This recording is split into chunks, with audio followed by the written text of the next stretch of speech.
Yeah, don't worry, folks. All right. Yeah, the title is not clickbait. It's Great Britain has found itself being a third world country. All right. How did Great Britain become a third world country? It's simple. Uh, it's the way things are going, it's really expensive anymore. Okay, it's expensive to have children, so therefore, populations, especially in what we would call first world countries, which never made sense to me, people just aren't having children. Okay, so we handle this in different ways. Okay. I remember, yeah, it was probably about 8 years back, right? Great Britain started letting in a lot of immigration from the third world over in the Muslim countries. Okay. If everybody puts their little thinking caps on, you can remember the news stories where people in Great Britain were meeting the immigrants at the train station and bringing them, what do they call them? Biscuits, which is a cookie, and stuff like this, and welcoming them into the country. Now you have gotten to the point where immigrants aren't stupid. They move to the big cities, all right? They will not settle in the country because they don't want to work. Some do, some don't. Let's get that straight. I am not saying all immigrants don't want to work. What I'm saying is some do, some don't. Same as here in America. What it does is it overloads your welfare or your whatever you want to call your system of housing and unemployment and things of this nature, and it makes it really, really expensive. Now, if you look at England, right, I mean, you can't even fly the English flag. They'll come over there and arrest you for a hate crime. Think about it. A flag of the country you live in, you can't fly. But you can fly a Muslim flag.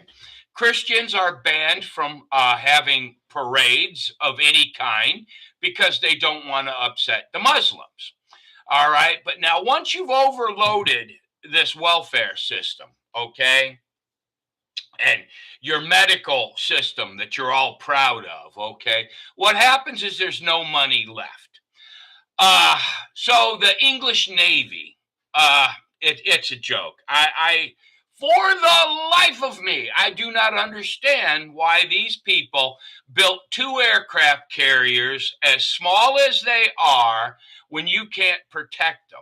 You only have 6 destroyers, right? And they're rattle buckets. You can't really send them to sea because they're too loud. Under the waterline, they're too loud and they're very vulnerable to submarines. When you built these destroyers, what you did was you put a lot of anti-aircraft things on there, which is good, but anti-submarine, it didn't go. Now what you find yourself is you're really seeing how weak NATO is. All right. NATO is a conglomeration of third world countries right now. Germany, they're suffering from the same thing. They can't have a draft because they don't trust their population. Same thing with France, okay? But Great Britain has found itself into a situation where it cannot send a fleet to protect Cyprus. They literally can't get their ships out of port. They have a very small army. Their discipline is just shot. I mean, it's not a very well disciplined army. So Great Britain is broke, for one. Great Britain is doing what Great Britain does best. They're selling arms. All right. Great Britain is one of the prolific arms dealers. All right. So they're selling arms to the Ukraine. Ain't no one giving them anything. Okay. NATO can't stop Russia. That's what they were designed to do. The proof is in the pudding there. Now the problem is everybody agrees that going after Iran is a good thing. Why is that a good thing? You can go all the way back. We've been in a proxy war, the United States, which is where I live. We've been in a proxy war with Iran since 1978. Somebody will correct me, I'm quite sure. And the Beirut barracks bombing. That's when they came out on the scene. Al Qaeda, the Taliban, ISIS, Hamas, Hezbollah, and dozens of other. These are all state-sponsored vessels of Iran. Now, the war, everybody's screaming about, look, the war in Israel cannot stop until Hezbollah and Hamas are no more. How do you do that? Well, the answer is simple. You have to cut off the financing, and the financing comes from Iran. All right? And it's like Great Britain can't take its place in the world, neither does NATO. Donald Trump was right in one aspect. I mean, if you can't fight, you should at least pay your fair share for defense. All right. Now, you can be liberal all you want to be liberal, but I'm telling you, you people have a short memory. I can show you, I won't, but I could, speeches where Hillary Clinton, when she was running for the presidency in 2016, said that if Iran misbehaves, I would not hesitate to attack them. All right, you have Bill Clinton attacked them. You had the Iranian, the Iranian Contra thing. You had the embassy, all right, that was overran. And yeah, Iran was behind all this. The only reason we got those Marines back that were being held hostage in Iran was because Ronald Reagan said, if you don't free those hostages, I'm dropping an atomic bomb on you as soon as I'm sworn in. So they released them. All right. Let's all not forget Bill Clinton dropping the aspirins, right? The aspirin factory that he bombed several times. Barack Obama making payments and dropping bombs on them. This is not like a new war. And I mean, shame on you liberals all over the world, right? Acting like this is a new thing because you don't like Trump. Well, get in line. No one likes Trump, but he is doing the right thing right here. Now you've got Great Britain over there. Without our protection, you cannot exist as a country. What brought this video on was I made a comment on something on X, I guess, and I had some guy from Britain say, and yet you haven't won a war on your own. No, we've won wars in spite of you. We've won wars in spite of France. We've won wars in spite of Germany. Yeah, you always send a handful of troops that basically don't do much, okay? The world is not that type of place anymore. If you're not going to help, okay, here's the thing. The good guys or the allies or whatever you want to say, they have roughly 1,000 ships, okay? Now, here's the problem I have with NATO, okay? You guys don't have to fight in the war, but you could take up the slack on patrols in the rest of the world to alleviate some of the tension on America. But you can't. Why? Because you can't protect yourselves. Your fleets stink. Yeah, we're going to send the Charles de Gaulle. Oh, great, man. Now we got to look after that rattle bucket. You guys. I mean, look, American Navy's the same way with the frigate program and the Zimmerman or whatever it was, destroyer. What a waste of money. But yeah, look, I hate to tell you, but Great Britain is a third world country right now. France is a third world country. Okay, what you're looking at right now with what's happening in Iran, you're looking at a first world country fighting a second world country. All right, Iran. You guys don't have the capability to defend yourselves, let alone go on the offense.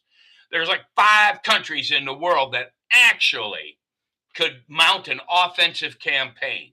And trust me, NATO without the United States is not one of them. So I just think that you guys should stop talking smack, shut up, see if you can help a little bit with supplies, maybe, or, logistics, something like that, because you sure can't fight.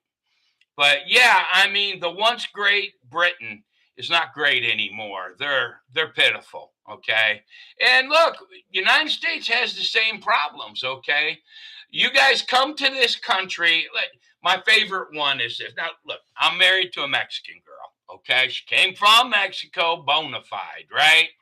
You leave Mexico and you come to the United States. And then every protest that's out there, some dummy gets the Mexican flag and gets out there and flying it. If you're that proud of Mexico, go back to Mexico, right? That's right, baby. That's my wife said, that's right, baby. And look, it's like the media, the mainstream media, shame on you guys. There's a bloodbath happening in Mexico right now. All right? The cartels are going at it. Nothing. Okay? It's like, just be careful what you're talking about, because the thing that you're protesting to change, you might just destroy. Okay. And yeah, right now, NATO, you guys should be ashamed of yourself. You're pathetic. All right. And look, it's not just me. I was watching the BBC a little while ago. Well, it's not the BBC, but it was an English broadcast, and they had this guy. He was an ex-general for NATO. An admiral in the British Navy. And he goes, they don't want to hear. They think that they know more than you. Now your base in Cyprus is under attack and you can't defend it. Why? Because you spent all that money on annuities and nothing on defense. You guys have been saying for like 6 days, we're going to send the Ark Royal. You can't send the Ark Royal. You can't get that thing out of port. Along with the rest, you've got 6 destroyers and none of them are seaworthy. What exactly is the Great Britain going to do?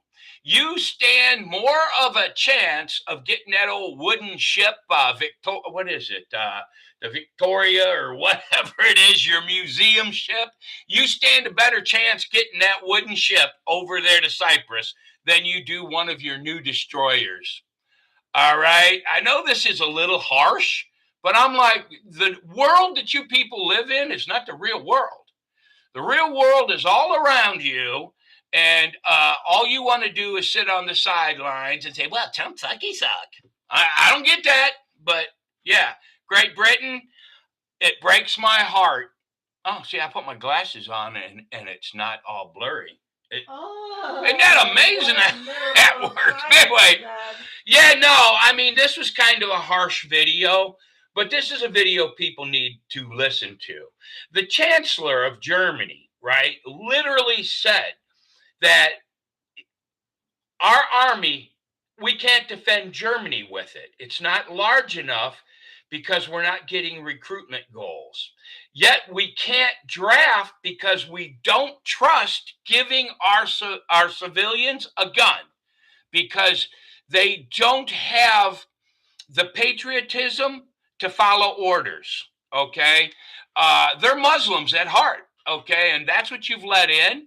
They move to the cities. They form voting blocks. You can see the same thing here in America, up there in Michigan, or Minnesota, sorry, with the Somali population, right?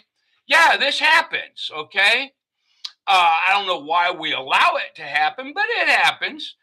But for right now, if you guys are not going to help in any way whatsoever, which you're not, it would really be a great idea if you would sit back, accept the fact that you, Great Britain, because you're talking to Mo Smack, right? You're Steiner or whatever his name is. You're a third world country. You can't do anything but sit back and talk smack about a country that's trying to get rid of terrorism. That's pathetic. Anyway, God bless Great Britain. I am praying for you, France. I believe you're lost. I don't think there's much hope for you people. Germany, possibly. Spain, yeah, you're weak. Anyway, God bless America.